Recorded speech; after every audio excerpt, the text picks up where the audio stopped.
चलिए आज की क्लास में लोगों को पढ़ना था एमएस एक्सेल की पूरी प्रॉपर्टीज के बारे में कि जब भी हम विंडो अगर ओपन करेंगे एक्सेल्स का तो उसमें जो उसकी पूरी प्रॉपर्टीज होती है, हर प्रॉपर्टीज को किस नाम से जाना जाता है तथा किस प्रॉपर्टीज किस एरिया पे क्या क्या काम किए जाते हैं। तो कंप्यूटर सिस्टम में जब भी एक्सेल से स्टार्ट करना हो तो एमएस ऑफिस का एक पैकेज होता है, जिस पैकेज को आपको कंप्यूटर सिस्टम के अंदर इंस्टॉल करना पड़ता है।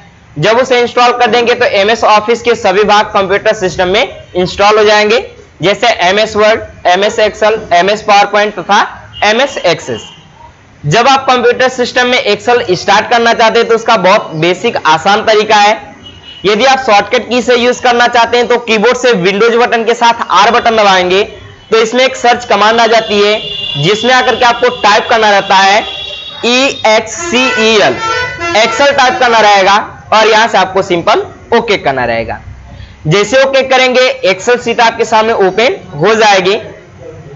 एक्सेल जो सॉफ्टवेयर होता है वो बेसिकली मैथमेटिकल काम यानी हिसाब किताब के काम को पूरा करने के लिए यूज किया जाता है। एक्सेल बहुत ही बेस्ट सॉफ्टवेयर है जिसमें आप हिसाब किताब के काम को बहुत आसानी तरीके से कर सकते हैं। एक्सेल सीट का यूज अलग अलग सेक्टर में किया जाता है, जैसे कॉलेज में, स्कूल्स में, कंपनीज में, ऑफिस में, शॉपिंग मॉल में, हर जगह पे इसका काम किया जाता है। जब भी आप एक्सेल सीट को ओपन करेंगे, जब फर्स्ट टाइम ओपन करेंगे तो इसकी पूरी विंडो ऐसे आपको दिखाई देगी, जिसमें यहाँ पे आपको ये न्यू फाइल्स बताएगा। यहाँ पे कुछ टेम्पलेट्स फाइल भी बताती हैं। टेम्पलेट्स फाइल क्या चीज होती है? टेम्पलेट फाइल हम उन्हें कहते हैं जो फाइल्स कंप्यूटर सिस्टम के अंदर एमएस एक्सेल के अंदर पहले से बनी रहती हैं, उन्हें हम टेम्पलेट फाइल बोलते हैं। टेम्पलेट्स फाइल्स जो होती हैं वो कंपनी के द्वारा डेवलप करके सॉफ्टवेयर के अंदर इंक्लूड करा दी जाती हैं। टेम्पलेट फाइल इंक्लूड करने से फायदा ये होता है कि जो भी यूजर यदि एक्सेल को यूज कर रहा है तो उसमें किस टाइप का काम किया जाता है उसका एक प्रीव्यू उसको बताया जाता है, जिस प्रीव्यू से यूजर जान सकता है कि इसमें इस टाइप के काम किए जा सकते हैं। नीचे आएंगे तो यहाँ पे कुछ रिसेंट फाइल्स देखने को मिल जाती हैं, जिसमें आप बनी हुई जल्द में फाइल को ओपन कर सकते हैं तो उससे दोबारा भी काम कर सकते हैं। नया काम करने के लिए इसमें एक ऑप्शन मिल जाता है ब्लैंक वर्कबुक। इसमें वर्कबुक टाइप की फाइल बनती है, जिस फाइल के अंदर एक सिंगल सीट ओपन होती है। जब हम एक्सेल को ओपन करेंगे तो ऐसे हमको वर्तमान सीट बताएगा, जिसमें यहाँ पे सीट का नाम बता रहा है कि इसमें सीट का नाम क्या है। जरूरत के अनुसार आप सीट का नाम चेंज भी कर सकते हैं। जब भी आप कंप्यूटर सिस्टम में एक्सेल को ऑन करेंगे तो ये ऐसे ही आपको दिखाई देगा, जिसमें अलग अलग एरिया देखने को मिल जाती हैं। जिसमें इसकी फर्स्ट एरिया होती है टाइटल बार, जो सबसे ऊपर होती है, जिस टाइटल बार की मदद से हम सॉफ्टवेयर के नाम को जान सकते हैं तथा सॉफ्टवेयर में किस फाइल को ओपन किए उस फाइल के नाम को जान सकते हैं या सॉफ्टवेयर को कंट्रोल करने का काम कर सकते हैं। जैसे यहाँ पे टाइटल बार पे आएंगे तो टाइटल बार पे हमको अलग अलग ऑप्शंस देखने को मिल जाएगा, जो अलग अलग एरिया में दिखाई देते रहते हैं। जिसमें यहाँ पे सबसे कॉर्नर पे जब विंडो के क्लिक करेंगे तो इसमें एक एरिया होता है जिसे हम कंट्रोल मेनू बोलते हैं, जिस कंट्रोल मेनू के द्वारा पूरे सॉफ्टवेयर को हम कंट्रोल करने का कार्य कर सकते हैं, जो काम हम बेसिक इन बटन के द्वारा भी कर सकते हैं। जैसे इसमें आएंगे तो ऑप्शन मिलेगा रिस्टोर। रिस्टोर का काम यह होता है कि मान लीजिए यदि आपको एक्सेल शीट में कोई लिस्ट बनाना हो और लिस्ट का आपको एक फिगर दिया गया है, उस फिगर में से आपको डेटा टाइप करके देख करके और एक्सेल शीट में टाइप करना हो तो विंडो को आप रिस्टोर कर सकते हैं। अभी मैं इसको मैक्सिमाइज कर लेता हूं। अब यहां पे रिस्टोर बटन हाईलाइट हो जाएगा। जब इस पे क्लिक करेंगे तो ये थोड़ा सा छोटा हो जाएगा, पता नहीं चला तो इसे हम कोने से बढ़ के इसको थोड़ा छोटा कर लेते हैं। तो ये जो एरियाज कहलाती है यानी कि ये जो पोजीशंस होती है, इस पोजीशंस को हम बोलते हैं रिस्टोर पोजीशन। जब इसी कॉर्नर पे फिर क्लिक करेंगे तो ऑप्शंस मिल जाएगा इसमें मूव। मूव का काम होता है कि यदि विंडो को आप इस लोकेशन से इधर रखना चाहते हैं तो आप यहां पे क्लिक कीजिए। कीबोर्ड पे कुछ एरो बटन दिए रहते हैं, जिन एरो बटन के माध्यम से लेफ्ट राइट टॉप बटन में विंडो को आप स्क्रॉल कर सकते हैं। एंटर बटन दबाएंगे विंडो वहीं पे आपकी स्टॉप हो जाएगी। उसी के आगे ऑप्शन मिलेगा साइज। साइज ऑप्शन का काम होता है यदि विंडो की साइज छोटी हो गई है और इसे बढ़ाना चाहते हैं तो कोने से भी हम इसे पकड़ के घटा और बढ़ा सकते हैं, या फिर साइज पे जब क्लिक करेंगे तो फिर से कीबोर्ड पे दी गई एरो बटन्स का यूज करके इनकी साइज को हम कम या ज्यादा कर सकते हैं। यह ऑप्शन देखने को मिल जाएगा। एंटर बटन दबाएंगे, विंडो उसी पोजीशन पे फिक्स हो जाएगी। अगला ऑप्शन इसमें मिलेगा मिनिमाइज।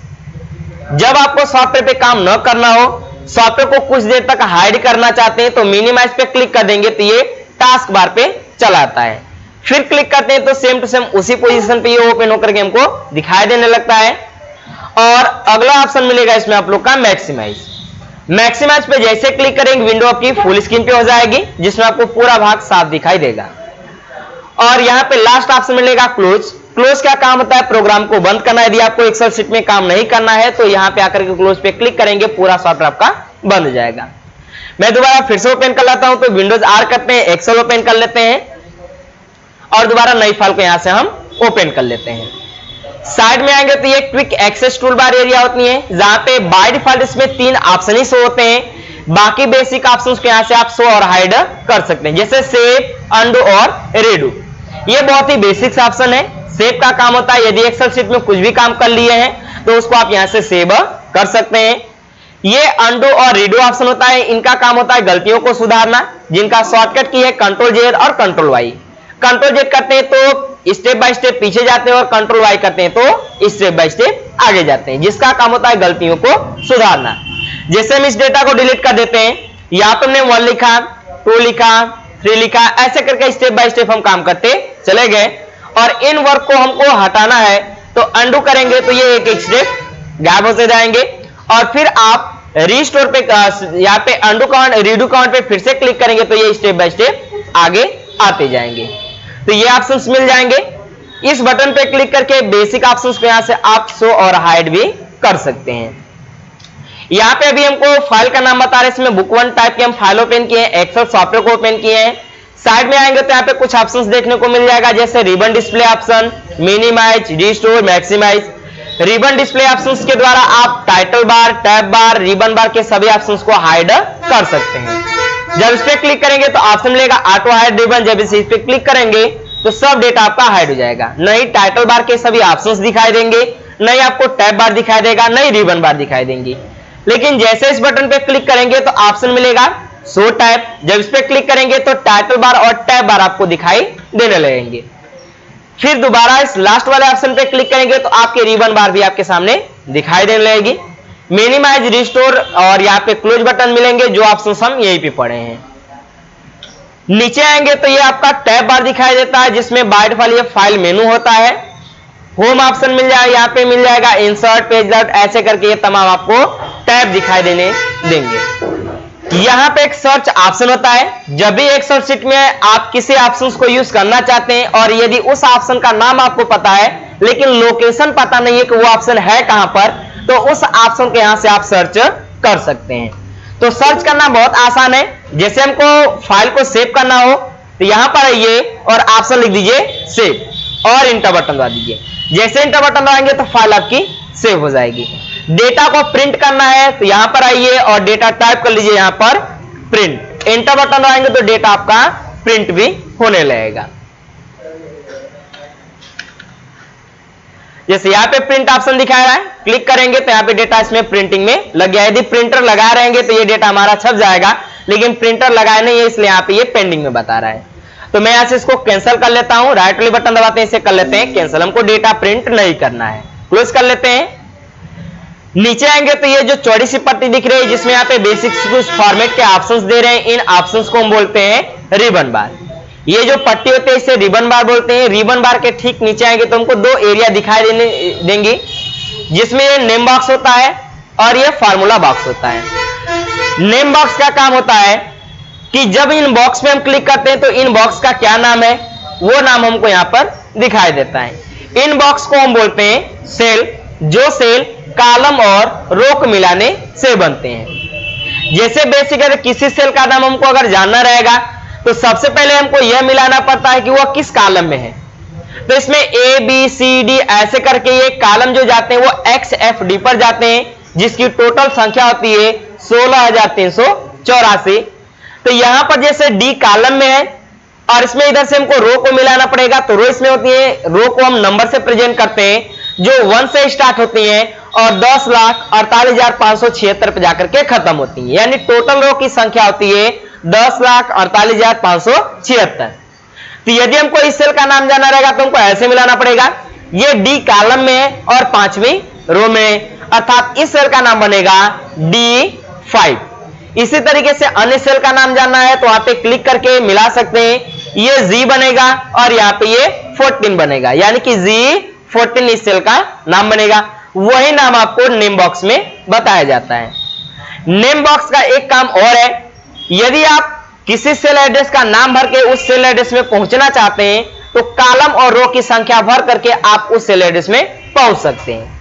जैसे हमको इस सेल के, इस सीट के सबसे लास्ट सेल के अंदर हमको पहुंचना है, तो पहले कॉलम को मिलाएंगे और पहली रो को मिलाएंगे तो पहला सेल बनेगा।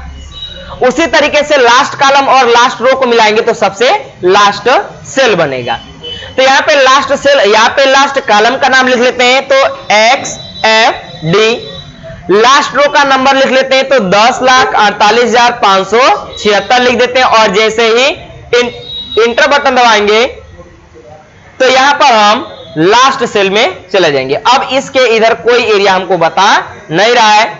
अब हमको ऐसे ही करके नेम बॉक्स के मदद से ही अगर हमको पहले सेल में जाना है तो यहाँ पे पहले कॉलम का नाम भरेंगे, पहला कॉलम A है और पहली रो भरेंगे, एंटर बटन दबाएंगे तो पहले सेल के अंदर हम चले जाएंगे। तो ये हमारा नेम बॉक्स होता है। नेम बॉक्स का एक काम और भी होता है, यदि किसी एरिया का एक नाम रखना चाहते हैं तो उस रेंज को सिलेक्ट कीजिए और यहाँ पे उसका नाम टाइप कर सकते हैं। तो ये हम आपको अगले क्लास में बताएंगे कि नेम बॉक्स के द्वारा किसी एरिया का नामकरण कैसे किया जाता है, नामकरण यदि कर लेते हैं तो उसमें कैलकुलेशंस कैसे किए जाते हैं, वो सब चीजें क्लियर कर देंगे।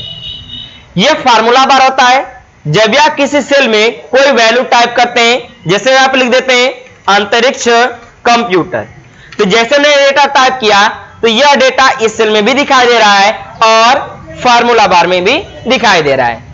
तो फार्मूला बार का काम यही होता है कि आप अपने सेल के अंदर क्या डेटा टाइप किए हैं उन डेटा को यहाँ पे शो कराना। यदि आप एक्सेल शीट के किसी सेल में कोई फार्मूला लगाए तो वह फार्मूला भी आपको यहीं पर दिखाई देता है। जैसे भी हम यहाँ पे कुछ फार्मूला टाइप कर लेते हैं, फार्मूला हमेशा अप्लाई करने के लिए हमेशा इक्वल बटन का यूज किया जाता है, बिना इक्वल लगाए एक्सेल शीट में कोई कैलकुलेशन नहीं कर सकते। तो हम यहां पर इक्वल करते हैं, 1 ऐड करते हैं, 1 प्लस और यहाँ पे 2, अर्थात A1 और A2 सेल सिलेक्ट कर लेते हैं तो यह डेटा हमको यहां पर भी दिखाई दे रहा है। एंटर बटन दबाएंगे तो यहां पर वैल्यू बता रहा है 3, तो सेल में तो वैल्यू 3 बता रहा है, लेकिन ये 3 आया कैसे है इसका फार्मूला हमको यहां पर बताया जा रहा है। तो यह आपका फार्मूला बार होता है। फार्मूला बार के नीचे आएंगे तो ये जो ABCD ऐसे करके दिखाई दे रहे हैं इन्हें हम बोलते हैं कॉलम, जो A से स्टार्ट होते हैं और ऐसे XFD तक जाते हैं, जिनकी टोटल संख्या होती है 16,384। और साइड में आएंगे तो ये हमको मिल जाएंगे रो, जिन रो को हमको नंबर से प्रेजेंट करना रहता है, जिन रो की संख्या होती है 10,48,576। जब भी हम किसी कॉलम या जब भी किसी रो को आपस में ज्वाइन करते हैं तो जिस स्थान पे वो ज्वाइन होते हैं उस स्थान को हम बोलते हैं सेल, जिसे हम सेल एड्रेस के नाम से भी जानते हैं, जिन सेल का नाम नेम बॉक्स में बताया जाता है। यहां पे साइड में आएंगे तो ये हमको स्क्रॉल बार देखने को मिल जाता है, जिसमें हम यदि एक्सेल शीट में कई डेटा टाइप किए हैं, जैसे हम यहाँ पे डेटा टाइप कर लेते हैं संडे और यहां से इन्हें हम ड्रैग कर लेते हैं और इन्हें काफी हम ड्रैग कर लेते हैं तो यहाँ पे ऊपर का कुछ डेटा छिप गया है, तो उन डेटा को हम यहां से स्क्रॉल करके देख सकते हैं, जिसे हम बोलते हैं वर्टिकल स्क्रॉल बार, जिसका काम होता है शीट के डेटा को टॉप और बॉटम में स्क्रॉल करके देखना। ये जो पट्टी मिलती है इसे बोलते हैं हॉरिजॉन्टल स्क्रॉल बार। जब हमारा डेटा लेफ्ट या राइट में छिपा हो तब हम इसका यूज कर लेते हैं। जैसे यहां पर हम टाइप कर लेते हैं जनवरी और यहां पर इसे हम इस साइड ड्रैग कर लेते हैं, तो इधर हमने ड्रैग किया तो सभी मंथ का इसमें नाम आ गया, लेकिन कुछ मंथ इस साइड छिपे हुए हैं तो हम यहां से इनको स्क्रॉल करके देख सकते हैं। तो ये ऑप्शन देखने को मिल जाएगा। साइड में आएंगे तो यहाँ पे वर्तमान सीट का नाम बता रहा है, सीट 1 बता रहा है, प्लस पे क्लिक करके आप नई सीट को ऐड कर सकते हैं। जैसे मान लीजिए कंट्रोल एक करते हैं, सभी को हम डिलीट कर लेते हैं। जैसे हमको एक ही बार में 2 जगह पे काम करना हो, जैसे स्टॉक पे काम करना हो और लिस्ट पे काम करना हो, जैसे यदि हम किसी अगर शॉपिंग मॉल में काम करना है तो उसमें यदि हमको स्टॉक मैनेज करना है, स्टॉक मैनेज के साथ साथ हमको बिल को भी मैनेज करना है, तो हम इसमें 2 शीट क्रिएट कर सकते हैं। तो यहाँ पे जैसे प्लस करेंगे तो यहाँ पे शीट 2 आ जाएगा, क्लिक करते जाएंगे, ये शीट जुड़ती हुई चली जाएगी। शीट का नाम चेंज करना बहुत आसान होता है। जब भी शीट का नाम चेंज करना हो तो राइट वाली बटन दबाइए, रीनेम ऑप्शन मिलेगा, यहां पे इसका नाम चेंज कर सकते हैं। जैसे यहां पर हम इसका नाम रखना चाहते हैं स्टॉक, तो यहां पे इस शीट का नाम हो गया स्टॉक, अर्थात इस शीट पे हम स्टॉक से रिलेटेड काम कर सकते हैं। यहां पे यदि हमको लिस्ट का काम करना है तो राइट वाली बटन दबाइए, रीनेम पे जाइए और यहां पे इसका नाम रख दीजिए लिस्ट, अर्थात इस शीट पे हम लिस्ट का काम कर सकते हैं। तो इस तरीके से हम कई शीट ओपन भी कर सकते हैं और हर शीट का एक नाम भी रख सकते हैं। यहां पर आएंगे सबसे नीचे तो इस पट्टी को हम बोलते हैं स्टेटस बार, जिस स्टेटस बार पे हमको ये कुछ व्यू बटन देखने को मिल जाती है। एक्सेल शीट में किस व्यू में आप काम करना चाहते हैं वो डेटा आप यहां से यूज कर सकते हैं। ये जूम व्यूअर आती है जिसमें हम माइनस और प्लस का यूज कर सकते हैं। जब भी शीट के डेटा को छोटा करके देखना हो तो माइनस का हम यूज करते हैं और प्लस करके देखना हो तो बड़ा करके हम यहां से देख सकते हैं। तो ये हमको जूम व्यू एरिया देखने को मिल जाएगा। तो ये आपको एक्सेल शीट में कुछ प्रॉपर्टीज एरिया देखने को मिल जाती हैं, जिन हर प्रॉपर्टीज एरिया पे अलग अलग कार्य किए जाते हैं तथा हर प्रॉपर्टीज एरिया को अलग अलग नाम से जाना जाता है। चलिए आज की क्लास में लोगों को पढ़ना है कंप्यूटर सिस्टम के एक्सेल शीट में बेसिक कैलकुलेशन करना, जैसे जोड़ना, घटाना, गुणा या भाग करना। एक्सेल शीट में जब भी फार्मूला टाइप करना रहता है, जब भी कोई कैलकुलेशंस करते हैं तो सभी कैलकुलेशन को सेल के साथ कैलकुलेट किया जाता है। जैसे करने का मतलब, यदि हमको एक्सेल शीट में कोई वैल्यू दे दिया गया, जैसे यहां पे हम 10 टाइप कर लिए और इस सेल में हम 20 टाइप कर लिए, और कोई हमसे कहा कि इस सेल की वैल्यू तथा इस सेल की वैल्यू को हमको कैलकुलेट करके बताइए कि टोटल वैल्यू क्या होंगी। तो एक्सेल शीट में किसी भी जगह पे जब भी आपको फार्मूला टाइप करना रहता है तो बिना इक्वल स्टार्ट किए फार्मूला को स्टार्ट नहीं कर सकते। जैसे यदि हम जनरल टाइप करते हैं 10 + 20, एंटर बटन दबाएंगे तो यहां पे कोई कैलकुलेशन नहीं हुआ, क्योंकि यह सेल कैलकुलेट मोड में नहीं है। जब हमको कैलकुलेशन करना रहता है तो सेल में आकर के सबसे पहले हमको स्टार्ट करना रहता है इक्वल स्टार्ट करने के बाद अब उनमें हमको वैल्यू टाइप करनी रहती है कि किस वैल्यू के साथ कैलकुलेशन करना है। तो हमको 10 और 20 के साथ कैलकुलेशन करना है, तो यहां पर हम टाइप कर लेंगे 10 + 20। अभी हम कुछ इस तरीके से कैलकुलेशन कर रहे हैं, जैसे ही इंटर बटन दबाएंगे तो यहां पे कैलकुलेशन हमारा बता देगा कि यहां पे 30 आ रहा है, लेकिन ये कैलकुलेशन हमारा गलत है। एक्सेल शीट में इस तरीके से कैलकुलेशन नहीं किया जाता है। जब भी कैलकुलेशन किया जाता है तो सेल की वैल्यू जिस सेल में रहती है उस सेल का नाम हमेशा लिखा जाता है। मैं पीछे क्लास में आप लोग को बताया था कि ये कॉलम होते हैं, ये रो होती है, जिनमें कॉलम और रो को जब हम मिलाते हैं तो सेल बनता है। मैं इसमें एक चीज नहीं बताया था आप लोग को कि इसमें टोटल सेल की संख्या क्या होती है। जब भी हम एक्सेल शीट में किसी कॉलम किसी रो को मिलाते हैं तो वहां पे एक सेल बनता है, जिस सेल का नाम हमको बनाना रहता है कॉलम और रो को मिला करके। जैसे इस सेल का नाम D2 है तो यहां पर हमको नेम बॉक्स में बताता है। ऐसे करके यहां पे छोटे छोटे बहुत से बॉक्स दिखाई दे रहे हैं, जिन टोटल बॉक्स की संख्या 17,17,98,69,184 होती है। हर सेल की एक कैपेसिटी होती है, जिस प्रत्येक सेल की कैपेसिटी होती है 32,767 कैरेक्टर होती है, जो कभी कभी क्वेश्चंस में पूछा जा सकता है कि प्रत्येक सेल की कैपेसिटी क्या होती है। यदि चेक करना चाहते हैं तो इसमें आप एक फंक्शंस अप्लाई कर सकते हैं, जो मैं फंक्शंस आप लोग को आगे चल के पढ़ाऊंगा। उन सभी फंक्शन का काम क्या होता है, जैसे इसमें एक फंक्शन मिलता है रिपीट फंक्शन, जिस फंक्शन का काम होता है किसी भी वैल्यू किसी भी लेटर को कई बार रिपीट करना।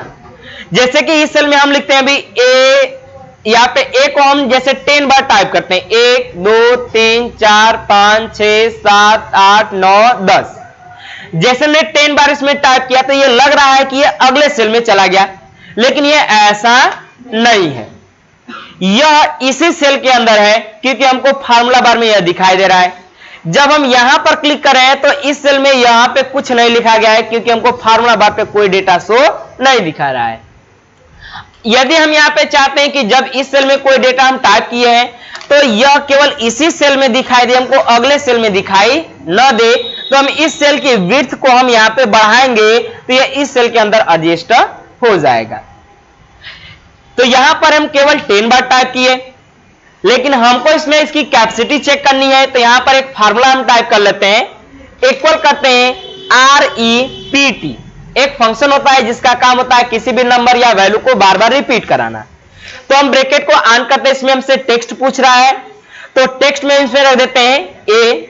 हमको जैसे मान लीजिए या फिर आप कर देते हैं जैसे हमको R रिपीट करना है, कामा कितनी बार रिपीट करना है वो हमको संख्या भरना पड़ेगा। तो अभी हम यहाँ पे 2 भरते हैं, ब्रैकेट क्लोज करते हैं और एंटर बटन दबाते हैं, और यहाँ पे जो टेक्स्ट है वो हमको इन्वर्टेड कामा के अंदर रखना था। यहाँ पे इन्वर्टेड कामा के अंदर इसमें हम लेटर को टाइप कर लेते हैं और एंटर बटन दबाते हैं, तो केवल यहाँ पे R ही लिख करके दिखाई दिया। लेकिन हमको इसी R को 32,767 बार हमको रिपीट करना है, तो हम यहां पर आएंगे, 2 के जगह पे लिख देंगे 32,767। जैसे ही इंटर बटन दबाएंगे तो एक सेल के अंदर ये पूरे कैरेक्टर रिपीट हो गए हैं, ये पूरे कैरेक्टर रिपीट हो गए हैं। अब यदि हमको अगर एक लेटर बढ़ा देते हैं, जैसे हम यहां पे करते हैं 32,768 कर देते हैं, यानी कि सेल की कैपेसिटी के बावजूद एक्स्ट्रा वैल्यू को हम इसमें टाइप कर रहे हैं। जब इसमें टाइप करेंगे तो ये वैल्यू एरर बताएगा। जैसे इंटर बटन दबाते हैं तो इसमें यहां पे वैल्यू एरर बता रहा है, यानी कि इसमें जो वैल्यू भरी गई है वह इस सेल की कैपेसिटी के बाहर है। अब यहां पे हम कर देते हैं इसे 67, तो यह इस सेल के अंदर आकर के एडजस्ट हो जाएगा। तो इस तरीके से किसी भी सेल की कैपेसिटी यदि आप पता करना चाहते हैं तो रिपीट फंक्शन का यूज करके आप इसमें पता कर सकते हैं। अब यहां पे कैलकुलेशन हम कर लेते हैं, तो बेसिक में कैलकुलेशन आप लोगों को बताऊंगा, जैसे जोड़ना में बताऊंगा, घटाना, गुणा या भाग करना, इतना हम कैलकुलेशन आपको बताएंगे। तो यहां पर कैलकुलेशन कैसे किया जाएगा मैं आपको बता दे रहा हूं। जब भी एक्सेल शीट में कैलकुलेशन करना हो तो हमेशा सेल के साथ कैलकुलेशन करना रहता है। अब इसका मतलब क्या चीज होता है, मैं इसको थोड़ा सा जूम कर लेता हूं। जैसे यहां पे हमने नंबर टाइप किया 1 और यहां पे हमने नंबर टाइप किया 2। अब इन दोनों वैल्यू को हमको ऐड करना है, तो जोड़ने के लिए हमको हमेशा प्लस का यूज करना रहता है, ये जनरल है। घटाने के लिए माइनस यूज करते हैं, और गुणा करने के लिए गुणा का सिंबल, और भाग करने के लिए भाग का सिंबल हमको यूज करना पड़ता है। तो यहां पर हम कैलकुलेशन करेंगे इक्वल। अब यह 1 जिस सेल में लिखा रहेगा उस सेल का नाम लिखेंगे, तो इस सेल का नाम बनेगा E1, अर्थात यहां पे टाइप करेंगे E1। आप यहां पे E1 लिखिए या फिर यहां पर क्लिक करेंगे तब भी E1 सेल का नाम आ जाएगा। अब हमको जोड़ना है, तो जोड़ने के लिए हम इसमें प्लस यूज करेंगे, और यहां पे हमको 2 ऐड करना है तो F1 हो जाएगा। जैसे इंटर बटन दबाएंगे तो यहां पे वैल्यू कैलकुलेट करके हमको दे देगा। इस तरीके से फार्मूला बनाने से फायदा यह है कि जब भी हम यहां पे कोई वैल्यू चेंज करेंगे तो ऑटोमेटिक हमारा यहां पर रिजल्ट चेंज हो जाएगा। यह कैलकुलेशन हम अलग तरीके से भी कर सकते थे, जैसे इक्वल 100 है तो यहां पे हम टाइप कर लेते हैं 100, प्लस यहां पर 2 है तो टाइप कर लेंगे 2, इंटर बटन देंगे तब भी यहां पे रिजल्ट सेम टू सेम आ रहा है। लेकिन इस फार्मूला में और इस फार्मूला में अंतर क्या चीज है, यहां पर इस सेल में इस सेल और इन सेल के हम यहां पे रिलेशंस दे दिए हैं, जिससे फायदा यह है कि जैसे हम यहां पे वैल्यू चेंज करेंगे रिजल्ट हमारा यहां पर चेंज होगा, लेकिन यहां पर रिजल्ट चेंज नहीं होगा, क्योंकि हम इस सेल में 2 वैल्यू को फिक्स कर दिए हैं और इस सेल में हम 2 सेल को फिक्स कर दिए हैं, जिससे फायदा यह रहेगा कि सेल को हम यहां पे सेल की वैल्यू चेंज करेंगे तो रिजल्ट हमारा यहां पर ऑटोमेटिक चेंज हो जाएगा। तो हमने इस तरीके से प्लस करना सीखा। इसी तरीके से अगर कई वैल्यू अगर हमको देखने को मिल जाती है तो हम कई वैल्यू को एक ही बार में जोड़ सकते हैं। जैसे यहां पर हम 1 टाइप कर लेते हैं, 2 टाइप कर लेते हैं, 3 टाइप कर लेते हैं, 4 टाइप कर लेते हैं, 5 टाइप कर लेते हैं। अब इन सभी को ऐड करना है तो हम इक्वल करेंगे 1 प्लस, अब यहां पे F1 करेंगे, G1, H1, I1 और इंटर बटन दबाएंगे तो ये जोड़ देगा। इस तरीके से कई सेल को आप एक ही साथ कैलकुलेट कर सकते हैं। यदि हमको माइनस करना है जैसे माइनस करने में यहाँ पे हम कोई संख्या लिख लेते हैं, जैसे यहाँ पे हम 10 टाइप कर लेते हैं और यहाँ पर हम टाइप कर लेते हैं 2। अब हमको 10 में से 2 को माइनस करना है, तो यहाँ पर हम करेंगे इक्वल 10 जहां पे लिखा रहेगा उस सेल का नाम लिखेंगे ताकि हमको बार बार वैल्यू चेंज करें तो रिजल्ट हमारा चेंज हो जाना चाहिए। तो यहां पर हम E1 सिलेक्ट कर लेते हैं, E1 में से हमको माइनस करना है F1 को, एंटर बटन दबाएंगे तो यहां पर 8 आ जाएगा। जैसे यहां पे वैल्यू चेंज करने के रिजल्ट ऑटोमेटिक आप चेंज होता जाएगा। तो इस तरीके से हम माइनस कर सकते हैं। अगर हमको यहाँ पे मल्टीप्लाई यानी कि गुणा करना है तो बहुत आसान तरीका है, इक्वल कीजिए E1 into F1, enter button दबाएंगे तो यहाँ पे रिजल्ट हमारा आ जाएगा। वैल्यू जैसे हम यहाँ पे चेंज करेंगे ऑटोमेटिक रिजल्ट हमारा यहाँ पर चेंज होता जाएगा। तो इस तरीके से हम बड़े से बड़े कैलकुलेशन को भी आसानी से कर सकते हैं। जब भी कोई नंबर दिया जाए हमको गुणा करना है तो हम यहाँ पे मल्टीप्लाई सिंबल का यूज कर सकते हैं। जब हमको डिवाइड करना हो तो डिवाइड कैसे करेंगे, जैसे कोई संख्या दे दिया गया यहाँ पर 10 और यहाँ पर दे दिया गया 5। अब हमको 10 में डिवाइड करना है 2 से, यहां पर हम इक्वल करेंगे। कैलकुलेशन आप किसी भी सेल में कर सकते हैं, इक्वल करेंगे 10 में हमको डिवाइड करना है 2 से, एंटर बटन दबाएंगे तो यहां पर रिजल्ट हमारा आ जाएगा। तो इस तरीके से एक्सेल शीट में जहां पे अगर आपको कैलकुलेशन का काम बेसिक करना हो, जैसे जोड़ना हो गया, घटाना हो गया, गुणा करना होगा या भाग करना हो गया, तो इन सभी सिंबल्स का हम यूज करके एक्सेल शीट के अंदर कैलकुलेशन का काम बेसिक कर सकते हैं। चलिए, इस क्लास में हमको एक स्टॉक को मैनेज करना है जिसमें हमको लिस्ट भी बनाना है। जैसे कि यहाँ पे शॉप का नाम है अंतरिक्ष इलेक्ट्रॉनिक शॉप है, यहाँ पे सीरियल नंबर है, इस शॉप से हम कितनी सामान को खरीद रहे हैं या जो यूजर खरीदने आया है वो कितना प्रोडक्ट खरीद रहा है, कौन कौन सा प्रोडक्ट खरीद रहा है, कितना पीस खरीद रहा है और कितने की रेट से प्रोडक्ट खरीद रहा है और उसका अमाउंट क्या बनेगा, वो हमको एक्सेल शीट में ये कैलकुलेशन करना है। तो यहाँ पे हमने सीरियल नंबर टाइप कर लिया है, यहाँ पे हम प्रोडक्ट का नाम टाइप कर लेते हैं। तो जैसे यहाँ पे प्रोडक्ट का नाम टाइप कर लेते हैं कंप्यूटर। अब ये कंप्यूटर इस सेल से बाहर चला जा रहा है तो हम इसी कॉलम में आएंगे और यहाँ पे डबल क्लिक करेंगे तो ये इसी कॉलम में एडजस्ट हो जाएगा।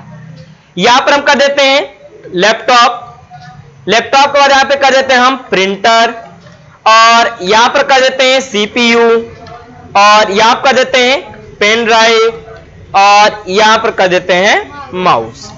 कुछ इस तरीके से हमने इसमें प्रोडक्ट को टाइप किया। अब यहां पे हमको क्वांटिटी भरना है कि कौन सा प्रोडक्ट कितना पीस खरीदा जा रहा है। तो कंप्यूटर हम 10 पीस जैसे खरीद रहे हैं तो यहां पर हम टाइप कर लेते हैं 10 पीस।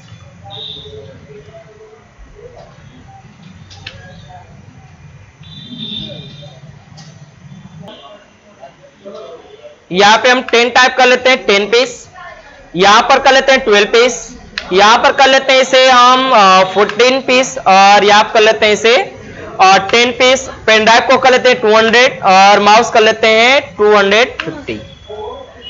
यहां पर हमको रेट सेट करना है कि एक पीस का रेट क्या है। तो कंप्यूटर के एक पीस का जो रेट है वो 12,000 है। इसके बाद यहाँ पे लैपटॉप जो है वो 14,000 है। इसके बाद यहाँ पे प्रिंटर जो है वो मान लीजिए 11,500 का है और इसके बाद यहाँ पे CPU को कर लेते हैं 12,500 और पेन ड्राइव को कर लेते हैं 250 और माउस कर लेते हैं 150। अब यहाँ पे हमको कैलकुलेशन करना है अमाउंट का। तो मैं पिछली वीडियो में आप लोगों को बताया था कि जब भी कैलकुलेशन करना रहता है तो हमेशा हमको सेल की वैल्यू के साथ कैलकुलेशन न करके वैल्यू जिस सेल में भरी गई रहती है उस सेल का नाम हमको फार्मूला के अंदर टाइप करना रहता है। तो एक्सेल शीट के अंदर किसी भी लोकेशन पे जब भी आपको अमाउंट निकालना हो तो अमाउंट का एक सिंटेक्स होता है, यानी कि अमाउंट निकालने का एक फार्मूला होता है।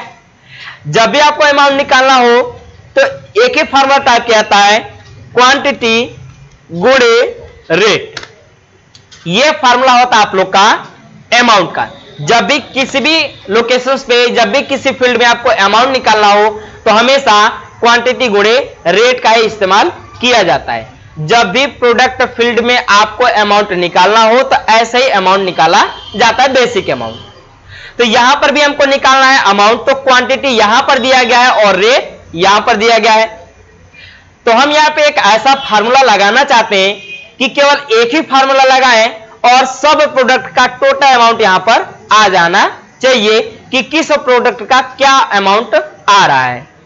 तो यहां पर हम फार्मूला आएंगे इक्वल, अब इसमें हमको बताया जा रहा है क्वांटिटी, तो क्वांटिटी किस सेल में है, तो क्वांटिटी हमारा है C3 में, तो यहां पर हम टाइप कर लेंगे C3, बीच में यहां पे मल्टीप्लाई का सिंबल है तो यहां पे गुणे का सिंबल लगा देंगे।